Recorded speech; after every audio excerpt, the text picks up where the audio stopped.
என்ன செல்வா இந்த ஸ்ப்ரே அடிக்கிறவ எல்லாம் என்கிட்ட வேணாம். இல்ல எந்த குறையும் கிடையாது. சாப்பாட்டுலயும் குறையும் கிடையாது. உன் பேர்லயும் எந்த குறையும் கிடையாது. நான் உன்னை கஷ்டமா நினைக்கல. காரணம் என்னன்னு கேட்டா, இதே பெண்கள் எல்லாம் பேதமை குணமுடையவர்கள். அதனால ரைட்டு தான், தப்பு கிடையாது. என்னுடைய கடமை என்ன தெரியுமா? என்னுடைய கடமை, நான் யாருக்காக பிறந்தேன், என்னை யார் வளர்த்தார்கள், யாருக்காக நான் பணிவிட வேலை செய்ய வேண்டும், யாருக்காக உயிரை விட வேண்டும் என்பது எனக்கு மட்டும்தான் தெரியும். யாரு என்னது என்ன இல்லைங்க, தெரியாம செஞ்சுட்டேங்க. தெரியாம செஞ்சுட்டேன். நான் முதல்ல சொல்லிட்டேன். எப்படி சொன்னா தெரியுமா? விரும்பி போனால் விலகி போகும், விலகி போனால் விரும்பி வரும். நான் உன்னை வெறுக்கலையே, நான் உன்னை வெறுக்கலையே. நீ தனித்து வாழ்ந்தாய், இருந்தாலும் உன் மீது எனக்கு பாசம், குழந்தை மீது பாசம். ஆனா உனக்கு தான் கிடையாது. உன் மீது எனக்கு பாசம் இல்லை என்றால் உன்னை தேடி வந்திருக்க மாட்டேன். அப்படியே போயிருப்பேன் நேரா சண்டைக்கு. தேடி வந்து என்ன பிரயோஜனங்க? தேடி வந்து பிரயோஜனம் தொட்டு கூட பேசுறீடா. என்ன பண்றது? தொட்டா சொல்லுவாரு. தொட்டா போட்டுடா. விடு விடு விடு.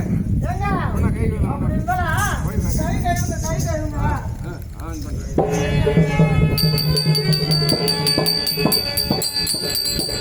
செல்வா. போஜனம் முசுத்துவேயா.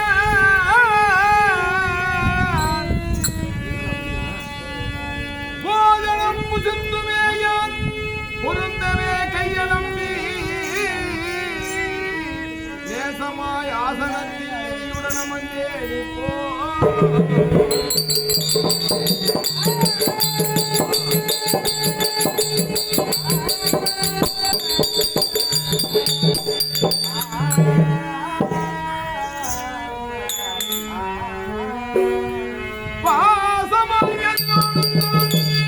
பண்புடன் உதயமான ரோஷமாய்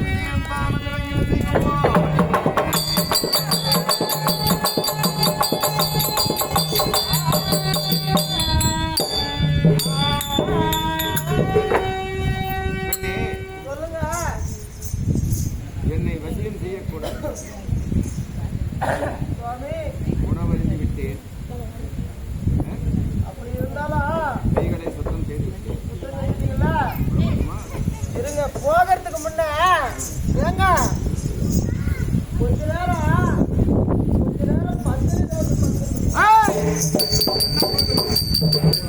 நான் இதற்காக செல்லுகிறேன். ஒரு போருக்கு போறவன் இடத்திலே பேசக்கூடிய பேச்சா இது? சுவாமி, இந்த பாவியை தவறாக நினைக்க வேண்டாம். உலகத்திலே உண்டவருக்கு உண்டமயக்கம் தொண்டருக்கும் என்று சொல்வார்கள். அதனால் சற்று நேரம் நிச்சயமாக உறங்கிக் கொண்டு போக வேண்டும் சொன்னதை தவிர தவறாக நினைக்க வேண்டாம். இவ்வளவு நேரம் நான் இந்த பாவி வாவாத்தை ஆடுகின்றேன். துரியனுக்காகவே நான் பிறந்தேன். செஞ்சாற்று கடனை தீர்ப்பதற்காக நான் என் உயிரையே துறைப்பேன் என்று சொல்கிறேன். இதற்கு மேலும் இந்த பாவி நான் உங்களை தடுப்பதாக இல்லை என்றால்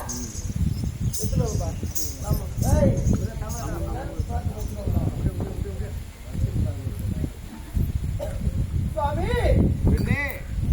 என்ன மாலையில்லை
விந்தையாய் ஜெயமும் பெற்று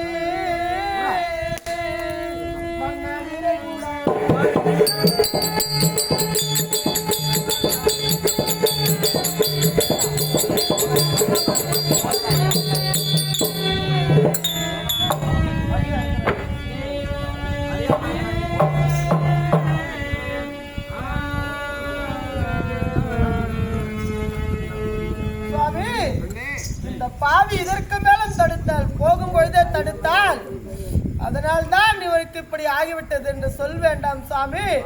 உங்கள் பிரகாரம் இதை சந்தோஷமாக தாம்பூலம் அளித்து பெற்றுக் கொள்ளுங்கள் அக்கா.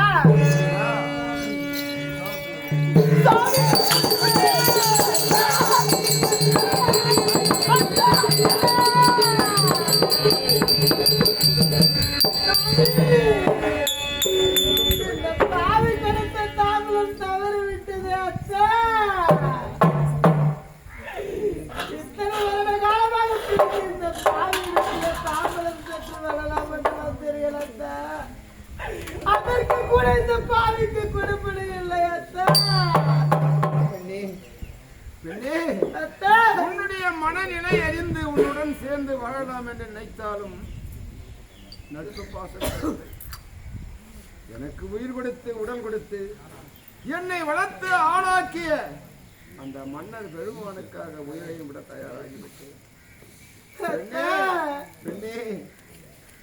நான் போய் வரேன்.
இந்த பாவியை பிரிந்தவர்கள் இத்தனை வருட காலமாக பிரிந்தவராக இருக்க கூடாதால் அத்தா, கடைசி முறையாக இந்த பாவியிடத்தில் தாம்பரம் பெற்று செல்லலாம் என்று வந்தீர்கள் அத்தா.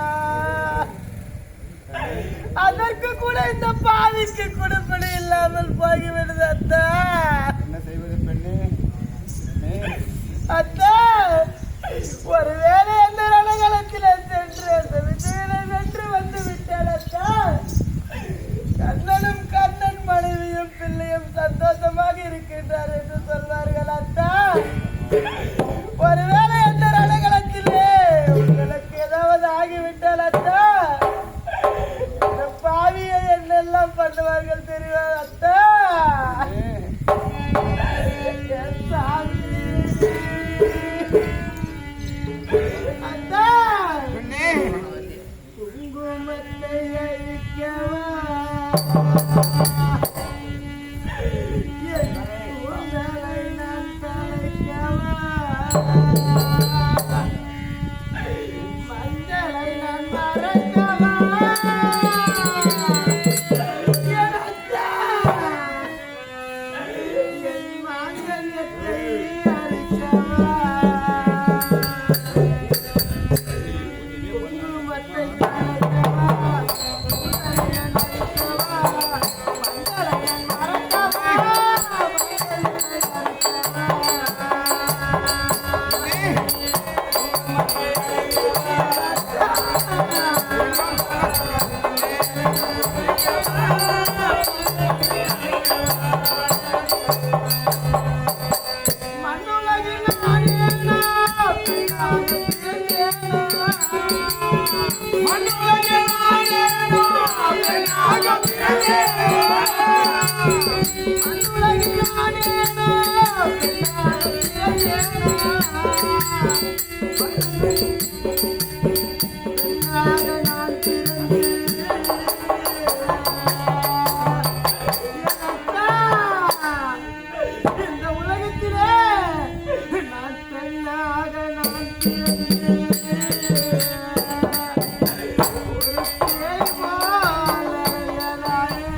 ஒரு ஆத்துலையும் புத்திருந்தா என்ன ஒரு ஐயர் அறுத்திருப்பா என் சாமி எனக்கு ஒரு அரும்பு பூஜை செஞ்சிருப்பா அம்மா அம்மா நிக்கிற கொள்ள வளர்ப்பிலையா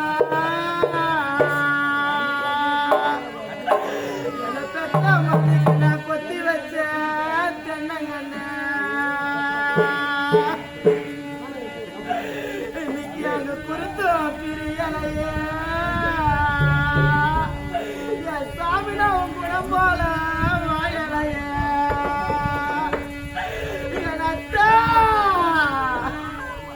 இன்னைக்கு நான் அந்த எல்லாம் வரப்பலையா நான் எண்ணி வச்ச சாமி வாழக்கண்ண இன்னைக்கு நான் எண்ணம் போல வாழலையே எனக்கு அந்த இலையந்தா பிரியலையே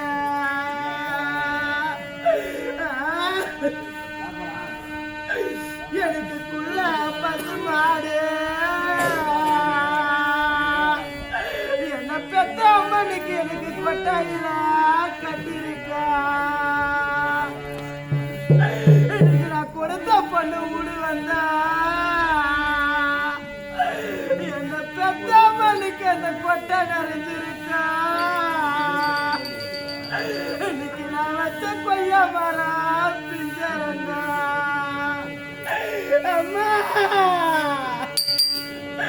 எனக்கு நல்ல பசுமாடு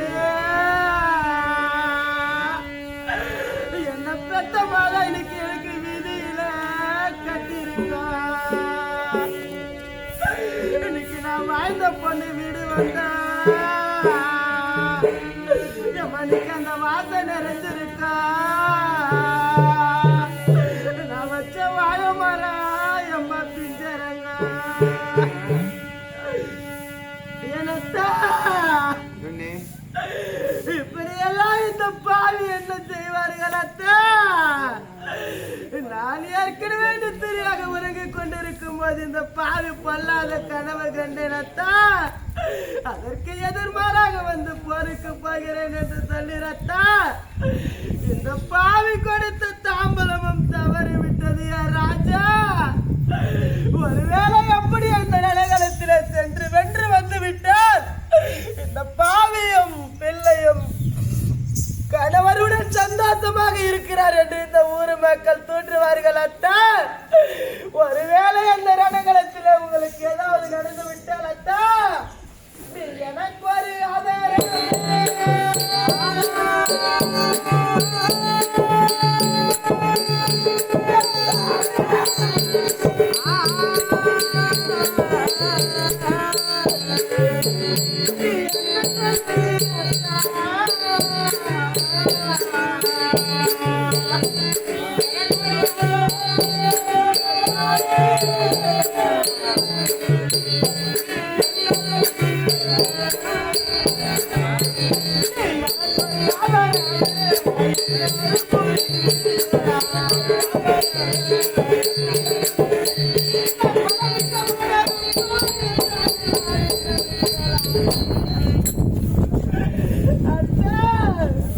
ஒருவேளை எந்த ரணகளத்திலே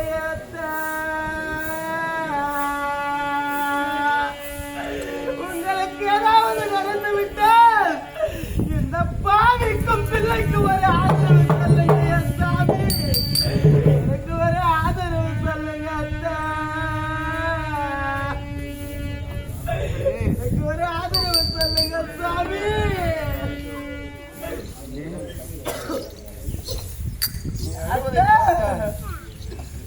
என்னுடைய இருதயத்தில் இருந்து கண்ணீர் வருகிறது. என்ன செய்யலாம் பெண்ணே? உடன் சேர்ந்து வாழ்வதற்கு நான் கொடுத்தவன் இல்லை அம்மா. பெண்ணே, உனக்கு ஆதரவு வேண்டும், அவ்வளவுதானே? எனக்கு ஒரு ஆதரவு சொல்லிட்டு போறாட்டா. செய்து நான் வாழ்கின்றேன்.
இவ்வளவு நேரமாக துரியன் நல்லவன் வல்லவன் என்றல்லவா சொன்னிரத்தா. ஒருவேளை ரணகளத்திலே மடிந்து விட்டால் துரியன் வந்து அழைத்தால் செல்ல வேண்டாம் என்று சொல்கிறீரத்தா. இப்போதும் துரியவன் கெட்டவன் என்று நான் சொல்லவில்லை, கிடையாது அத்தா. எதற்காக துரியோதனன் பின்னாடி செல்லக்கூடாது என்று தெரிவிக்கிறேன் தெரியுமா? சொல்லுங்கள் சுவாமி. துரியோதனுக்கு நான் யார் என்பது தெரியாது, இதுவரையிலும் தெரியாது, எனக்கு தெரியாது என்பது போல் அவனுக்கு தெரியாது. இந்த உலகத்தில் உள்ள யாருமே தெரியாது. அப்படி இருக்க என்னை அடையாளம் கண்டு கொள்ளுவான் துரியோதனன். ஆண்டவனோடு பிறந்தவன் தான் இந்த கண்ணன் நினைத்துக் கொள்ளுவான். அதனால் அவன் பின்னால் போகக்கூடாது. வாழ்ந்தவர்களும் தெரிந்து கொள்ளுவார்கள். அண்ணன் கண்ணன் நமது உடன் பிறந்த சகோதரர்கள் கண்டு கொள்ளுவார்கள். அதனால் விடமாட்டார்கள். துரியோதனன் பின்னால் செல்லாதே. அவன் கெட்டவன் கிடையாது, நல்லவன் தான். காப்பாற்றுவதற்காக துடிப்பான், ஆனால் செல்லக்கூடாது. ஆமா, பாண்டவருக்கு முந்தி பிறந்தவன் கண்ணன் என்று தெரிந்தாலே ஆமா பகை மீண்டும் தொடரும். அதனால் போக வேண்டாம். அப்படி என்றால் இது முதல் கொடுத்து தாம்பலம் தவறிவிட்டதால் உங்கள் உழைவால் கொடுத்து சென்று வாருங்கள் என்று உரைக்கின்றன.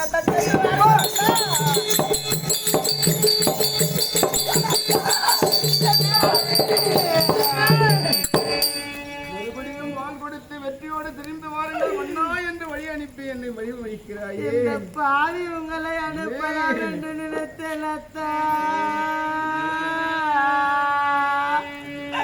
இந்த பாவி மனதிலே மறுமுறை ஒரு சந்தேகம் வந்துவிட்டதா?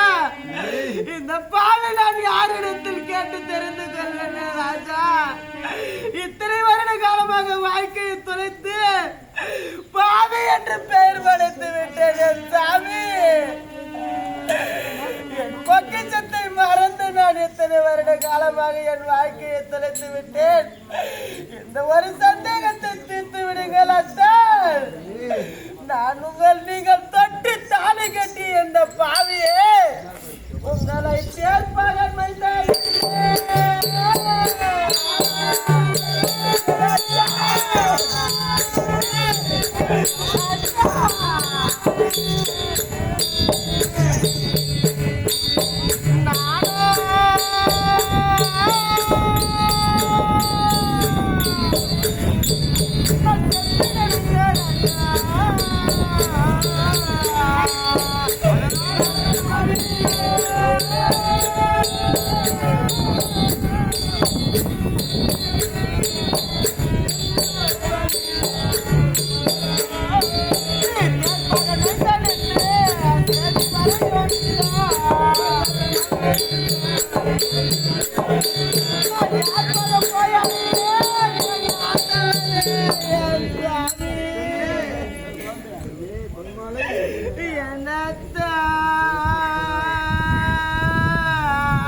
நீங்கள் தொட்டு தாலி கட்டி இந்த பாவிய உங்களை ஈகுலத்தானியன் சேர்ப்பாக வைத்தன் என்று உங்களை ஈவாக பேசினேன் அத்தான். ஒருவேளை இந்த ரணகலத்திலே உங்களுக்கு ஏதாவது நடந்துவிட்டால் பாண்டவரிடத்திலே சென்று அடைக்கலம் புகு என்று சொல்கிறேன் அத்தான். அப்படி அந்த பாண்டவரிடத்திலே நான் சென்றால் இவர் ஒரு ஈகுலத்தான் மனைவியாச்சு, மனைவியாச்சு, இவர் எதற்கு இங்கு வருகிறார் என்று என்னை பாண்டவர்கள் அடைக்கலம் சேர்க்க மாட்டார்கள் அத்தான்.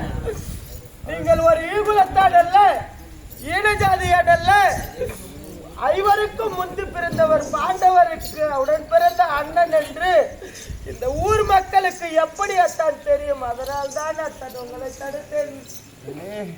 பெண்ணே, எப்படி பாண்டவர்கள் ஏற்றுக்கொள்வார்கள் தெரியுமா? எப்படி அத்தா? அதற்காக துரியோதனன் பின்னால் செல்ல வேண்டாம் தெரியுமா? ரணகல பூமியிலே ஒரு வேளை அர்ஜுனன் கடைப்பட்டு நான் மாண்டு விட்டால் தண்டிலே சாய்ந்து விட்டால் துரியோதனுக்கும் தெரிந்துவிடும் நான் யார் என்பது. எப்படி அத்தா? பாண்டவர்களுக்கும் தெரிந்துவிடும். எப்படி தெரியும் தெரியுமா? எப்படி அத்தா?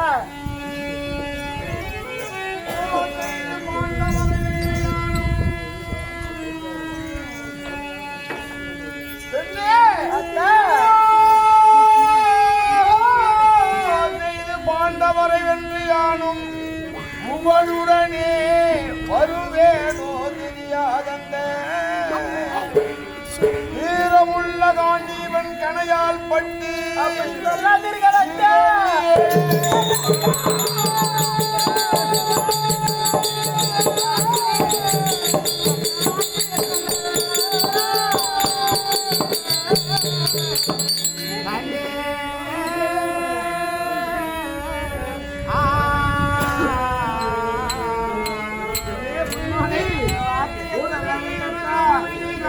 கடைப்பட்ட விவசாயத்தில்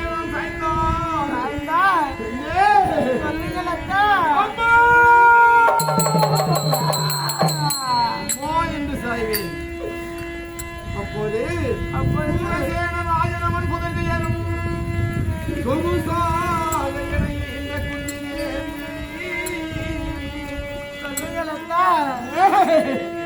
மாரடித்து என் மீது விழுவாளப்போ மதிகுணத்தான்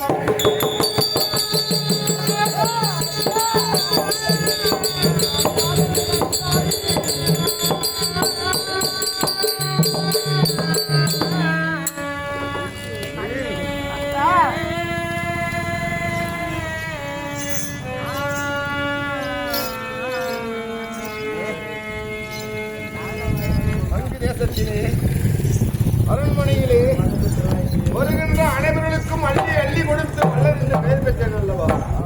இந்த நல்ல பெயரை காதிலே கேட்ட எத்தனையோ தாய்மார்கள் இந்த நாட்டிலே என்னை மகனாக அடைவதற்காக வந்தார்கள், வருவார்கள். மகனே கர்ணா, நான் தானடா உன்னை பெற்ற தாய் என்று சொல்லுவார்கள். பாசத்தால் பிடிப்பேன். சரி, தாயாக இருந்தால் நாம் குழந்தை பருவத்திலே வந்த அந்த பெட்டியை அவர்கள் தொட்டால் தெரியும் என்பதற்காக அந்த பெட்டி எடுத்தவர்களை ஒப்படைப்பேன். பெட்டியின் அருகில் வருவார்கள். என்னுடைய தாயானது அந்த ஆடையை பதனப்படுத்தி அந்த பெட்டிக்குள் வைத்திருப்பதை நான் அவரிடத்திலே கொடுப்பேன். தொடுவார்கள், ஓடிவிடுவார்கள். அப்போது நான் புரிவேன், ஓஹோ, நம்மை மகனாக அடைவதற்காக வந்த போலி தாய்கள் இவர்கள் என்பதை அறிந்து கொண்டேன். எத்தனையோ தாய்மார்கள் வந்தார்கள். அத்தனை பேர்களும் அந்த ஆடையை பார்த்த உடனே தீச்சுவாலை வீசி ஓடிவிட்டார்கள். ஒரு நாள் அங்கு தேசத்திலே அமர்ந்து கொண்டிருக்கிறேன். ஒரு தாய் வந்தது. அந்த தாயின் முகத்தை பார்த்தேன். ஆஹா, எத்தனையோ தாய்மார்களை இதுவரையிலும் நம்மை மகனே கண்ணா, மகனே கண்ணா, உன்னை இந்த தாய் நான் தான் என்று சொன்னார்கள். அப்போதெல்லாம் அவர்கள் இல்லை என்பதை அறிந்து விட்டேன். அதோ வருகிறது அந்த தாய். அந்த முகத்தை பார்த்தவுடனே இந்த தாயாவது நமதை பெற்ற தாயாக இருக்கக்கூடாதா ஓ என்றேன். மகனே கண்ணா, மகனே கண்ணா, என்னை பாருடா, நான் தானடா உன்னை பெற்ற உண்மையான தாய் என்று அழுதது. பார்த்தேன். அம்மா, ஒருவேளை நீங்கள் என்னை பெற்ற தாயாக இருந்தால் இதோ பாருங்கள், என்னுடைய தாயானவள் என்னை பெற்ற குழந்தையை ஒரு பெட்டிக்குள் வைத்து அருகாமையிலே ஓடக்கூடிய ஆற்றிலே போட்டு விட்டார்கள். தேர்ப்பாகன் பிடித்து வளர்த்தார். அப்படி இருக்கும்போது இந்த பெட்டி உங்களுக்கு ஞாபகம் வர வேண்டும் என்று பார்த்தேன். மகனே கண்ணா, நான் தானடா இந்த பெட்டியை பதனம் செய்து பொருள் வைடூரியம் முத்து அத்தனையும் வைத்து என்னுடைய ஆடையடா இது என்று கைப்பட்டது 14 முழம் சேலையாக மாறிவிட்டது. பார்த்தே, அம்மா, நீதான் என்னை பெற்ற தாயா? நீதான் என்னை பெற்ற அம்மாவா? அம்மா, இத்தனை ஆண்டு காலம் இந்த உலகத்திலே இருக்கிறவர்கள் ஏன் என்னை கட்டிய மனைவியை ஒதுக்கி விட்டாளே அம்மா? ஈன ஜாதி ஈகுலத்தான் தேர்ப்பாகன் மைந்தன் என்றல்லவா என்னை ஒதுக்கி வாழ்ந்துவிட்டார். அப்படி இருக்கும்போது இந்த நேரத்திலே, கடைசி நேரத்திலே ஒரு விரோதியினுடைய கரத்தால் என்னுடைய உயிர் போகும் நிலையிலே வந்து நான் தான் தாயடா என்று சொல்லுகிறீர்களே, இது நியாயமா என்று கேட்டேன். ஏனம்மா என்னை பெற்றீர்கள்? எதற்காக பெற்றீர்கள்? நடந்ததை தாய் கர்ணா, உன்னை பெற்றே வளர்க்க முடியவில்லை, பால் குடிக்கவில்லை, உன்னை பராமரிக்கவில்லை. மகனே கர்ணா, சரி, சிறு வயதாக இருக்கும்போது பால் கொடுக்கவில்லை, இப்போது இதோ என்னுடைய தாய்ப்பால் உனக்கு ஊட்டுகிறேன், நீ குளித்து விட்டு வா என்று சொன்னது. சாணபானத்தை முடித்துக் கொண்டு வந்தேன். அதுவும் பாலை கறந்து ஒரு கிண்ணத்திலே வைத்தது. ஒரு கருப்பு பூனையானது தள்ளிவிட்டது.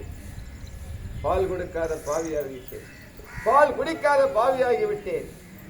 அம்மா, இத்தனை ஆண்டு காலம் என்னை பார்க்க முடியாமல் என்னை அடையாளம் கண்டு கொள்ளாமல் இப்போது ஏன் வந்தீர்கள் அம்மா என்றேன். மகனே கர்ணா, உன்னிடத்திலே எனக்கு 2 வர வேண்டும் என்று கேட்டது. கேளுங்கள் அம்மா.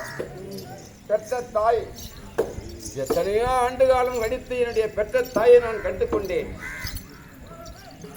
என் மூலமாக உங்களுக்கு வர வேண்டுமா? கேளுங்கள் என்றேன். மகனே கர்ணா, பாண்டவர்கள் இடத்திலே போர் புரியும் நேரத்தில் அர்ஜுனனை தவிர வேறு யாருடன் போரிடும் செய்யக்கூடாது. ஒரு வரம்.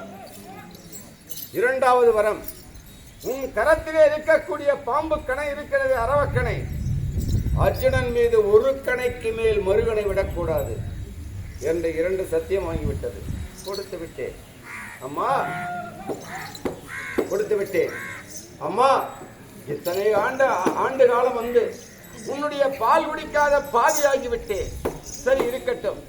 ஒருவேளை அர்ஜுனனுக்கு நான் கூட பிறந்த சகோதரன் என்பது தெரியாது. ஆனால் எனக்கு நன்றாக தெரிந்து விட்டதாமா அர்ஜுனன் தம்பி என்று. அவனுடைய கரத்தால் நான் மடிய காத்துக் கொண்டிருக்கின்றேன். அம்மா என்று விடுவேன். அந்த நேரத்திலே இந்த ஊரறிய, உலகம் அறிய, என்னுடைய மனைவி அறிய, பாண்டவர்கள் அறிய நீ என்ன செய்ய வேண்டும்? ரதத்தட்டிலே அர்ஜுனன் கடைப்பட்டு நான் சாகி இருக்கும்போது அம்மா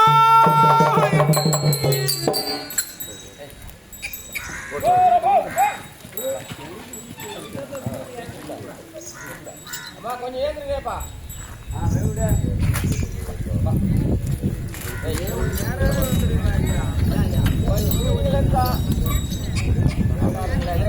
கொஞ்சம் இரு சாமி, கொஞ்சம் இரு.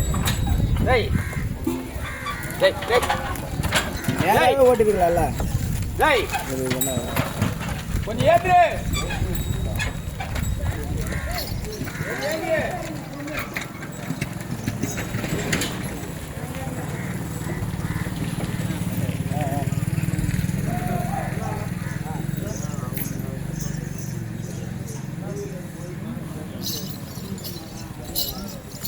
அப்போது அம்மா, நீங்கள் எனக்கு 2 வரம் வேண்டும் என்று கேட்டேன். மகனே கேளடா என்றது. ஒரு வரம், போர்க்களத்திலே சண்டை முடியும் வரை பாண்டவரோடு பிறந்தவனான் என்பதை என்னுடைய தம்பிமார்கள் தருமன், பீமன், அர்ஜுனன், நகுல சகாதேவர்களுக்கு நீ சொல்லவே கூடாது. ஒரு வரம். 2வது ஒரு வரமாக, காண்டீவனுடைய கணைப்பட்டு நான் ரதத்தட்டிலே ஒரு வேளை சாய்ந்து விட்டால் மகனே கர்ணா கர்ணா என்று என்னை மடிமீது கூட்டி அழ வேண்டும். அப்போது தெரிந்து கொள்ளுவார்கள், துரியோதனன் முதல் பாண்டவர்கள் வரை என்னுடைய மனைவி வரை நான் யார் என்பதை தெரிந்து கொள்ளுவார்கள். இதுவரையும் ரகசியமாக இருக்க வேண்டும் அம்மா, எனக்கு சத்தியம் செய்து தாருங்கள் என்று சொல்லிவிட்டேன். அப்படி இருக்கும்போது ஒருவேளை நான் கனகல பூமியிலே சாய்ந்து விட்டால் கண்டிப்பாக என்னுடைய தாய் வரும். மகனே கர்ணா கர்ணா என்று மடிமீது அந்த அழுகுரலை கேட்டு பாண்டவர்கள் வருவார்கள். அம்மா, யார் இவன்?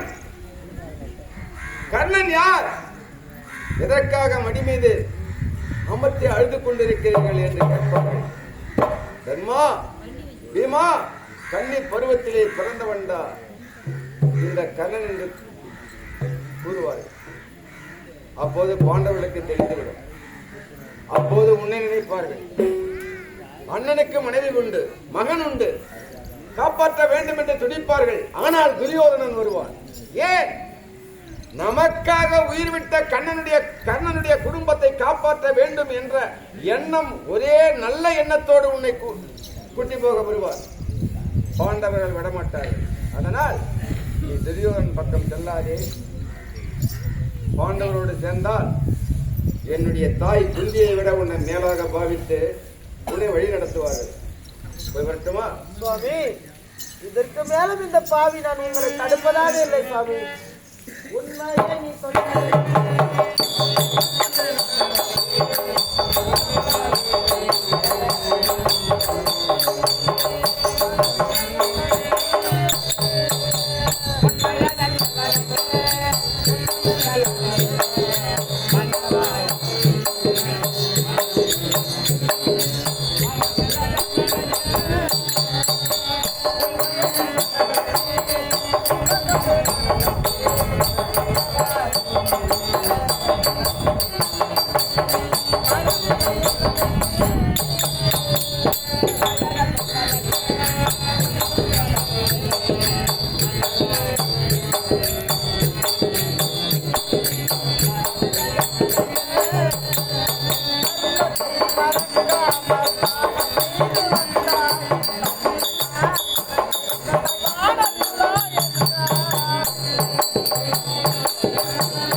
அண்டவா, என்னுடைய மனைவியானவள் மூச்சையாகிவிட்டாள். ஆனால் கண் விழித்தால் என்னை தடுப்பாள். பொழுது விடிந்து விட்டது. எதிரி என்னை ரணகளத்தில் எதிர்பார்த்துக் கொண்டிருப்பாள். அதனால் அவளுடைய மூச்சை தெரியும் முன்னே நான் சொல்ல வேண்டும்.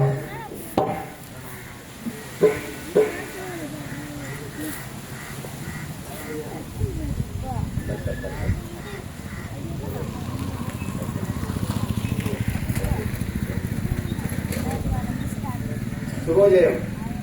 திருவண்ணாமலை மாவட்டம் கலசவாக்கம் வட்டம் வேறொரு கிராமத்திலே வீரபத்திர நாடகத்திலே மிக சிறப்பாக தக்கனாக வேடம் தாங்கி நடிக்கக்கூடிய திறமை வாய்ந்த நடிகர் பன்னீர் அவர்கள் இங்கே அரங்கத்திலே கண்ணனாக வேடம் தாங்கியிருக்கும் எனக்காக அன்பளிப்பாக வழங்கப்பட்டது 100 ரூபாய். அவருடைய கலை செல்வம் பெருகி, கல்வி பெருகி, அவருடைய குடும்பம் ஆளிலை போல் கிடைத்து அறிவு போல் வேறொன்றி செய்யும் தொழில் பெருகி பட்டிமாடு பெருத்து பால்வளம், நிலவளம், நீர்வளம் அத்தனையும் பெருகி அம்மனுடைய அறிவு பெற வேண்டும் என்று வாழ்த்துகிறோம். நன்றி, வணக்கம்.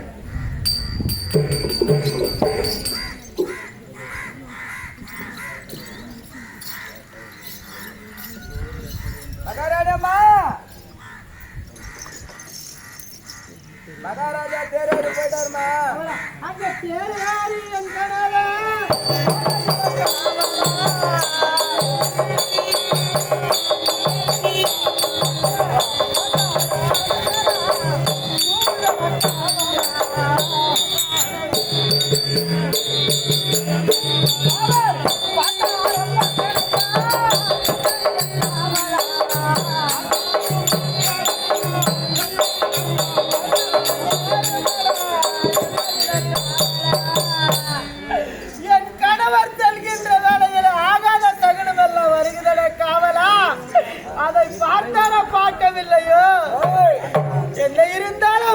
என்றைக்கிருந்தாலும் என் கணவர் வருவார் வருவார் என்று இந்த பாவி நான் வழி மீது வி வைத்து பார்த்துக் கொண்டிருக்கிறேன். மத்திய சட்டத்தை ஆளக்கூடிய